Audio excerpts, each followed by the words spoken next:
Episode 3 సృష్టి ఎలా మొదలైంది.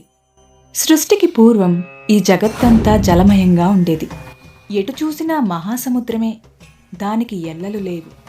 ఆ నీటి నుండి ఒక మహా తేజస్సు ఆవిర్భవించింది. క్రమంగా ఆ కాంతిపుంజము ఒక రూపు దాల్చింది. తేజోమయమైన ఆ కాంతిపుంజమే పరబ్రహ్మము, అదే పరమశివుడు. ఆ పరబ్రహ్మ సృష్టి చేయాలని సంకల్పించాడు. తన శరీరములోని ఎడమ భాగము నుండి ప్రకృతి స్వరూపిణిని సృష్టించాడు. ఆమె ఆదిశక్తి, పరాశక్తి, జగన్మాత. శక్తి ప్రాదుర్భమైన తరువాత పరమేశ్వరుడు సృష్టి ప్రారంభించాడు. మొదటగా పరమేశ్వరుడు ప్రకృతి స్వరూపమైన ఆదిశక్తిని తన వామాంకము పైన ఆసీనురాలిని చేసి ఆమెను కౌగలించుకుని విహారానికి బయలుదేరాడు.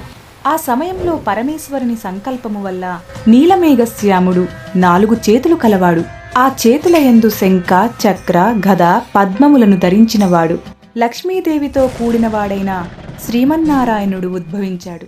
పరమేశ్వరుడు అతనికి పట్టు వస్త్రాలు, మణిమయ కిరీటము, కౌస్తుభము ప్రసాదించాడు. అతడు పీతవస్త్రములు ధరించాడు కాబట్టి పీతాంబరుడు, లక్ష్మీ సమేతుడు కాబట్టి మాధవుడు, విశ్వవ్యాప్తి కాబట్టి విష్ణువు, సృష్టికి ముందుగా పుట్టాడు కాబట్టి పురుషోత్తముడు అని ప్రసిద్ధి చెందాడు.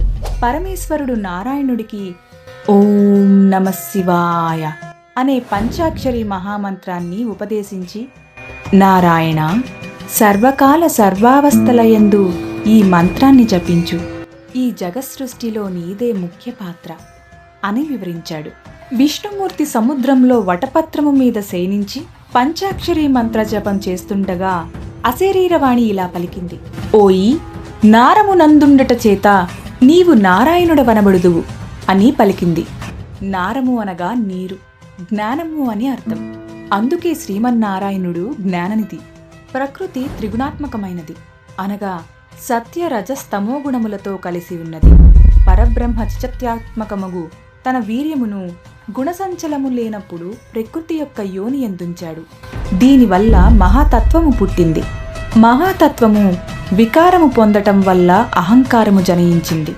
ఈ రకంగా అవ్యక్తమైన పరబ్రహ్మ నుండి అహంకారము వచ్చినాయి. అహంకారము నుండి పంచతన్మాత్రలు, శబ్ద, స్పర్శ, రూప, రస, గ్రంథాలు. వాటి నుండి పంచభూతాలు, పృథ్వీ, జలము, తేజస్సు, వాయువు, ఆకాశము. వాటి నుండి జ్ఞానేంద్రియాలు, కర్మేంద్రియాలు, మనస్సు, బుద్ధి, చిత్తము ఉద్భవించినాయి. ఇప్పుడు శ్రీ మహావిష్ణువు సృష్టి చేయగోరి వేదములు, 24 తత్వములు ఒక్కసారి స్మరించాడు. ఆ సమయంలో అతని నాభి నుండి మహాపద్మము ఒకటి ఆవిర్భవించింది. మిగతా కథని ఎపిసోడ్ 4లో తెలుసుకుందాం. ఓం